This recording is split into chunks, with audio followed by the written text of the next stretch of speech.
As a round of strong winds hit southern Colorado, some businesses and homeowners are taking extra precautions. News 5's Peter Choi is live in Pueblo tonight. So, Peter, how are the conditions there right now?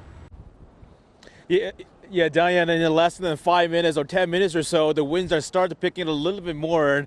I have to actually hold my hat to stay on my head. But I do want to give you a little bit sense of how strong these winds are. So take a look at this bush behind me. It's a swaying the left and right, side to side. And that's how fast the winds are moving right now. And that is a huge concern for business owners and also homeowners. I did stop by one local garden store that learned a really hard way how damaging this winds can be.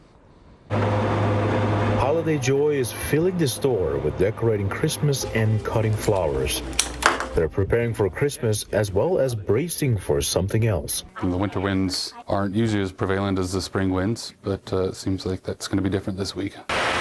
Campbell's Flowers and Greenhouses in Pueblo is no stranger to the damage strong winds can bring. After severe wind tore apart its roof in the past, the business now knows exactly how to prepare when the strong wind move in.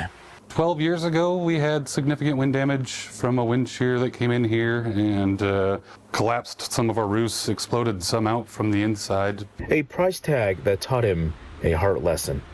Plants outside, we try to wet them down so they're not blowing around the yard, especially trees, try to either lay them down preemptively. With less stored inside the greenhouse for winter, he feels less stressed for the next round of strong winds.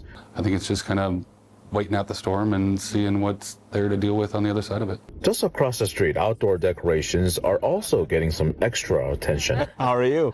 I'm good. Good. I mean, so the wind is going to be super strong. Are you going to put those holiday decorations? Yeah, I'm gonna put them away. So that the reindeer don't end up flying through the sky. Winds are always strong here. Well, if I have hanging plants, I take them down. Yeah, and the high winds warning will stay until Thursday morning. We'll keep you updated with any wind damage on our website, KOAA.com.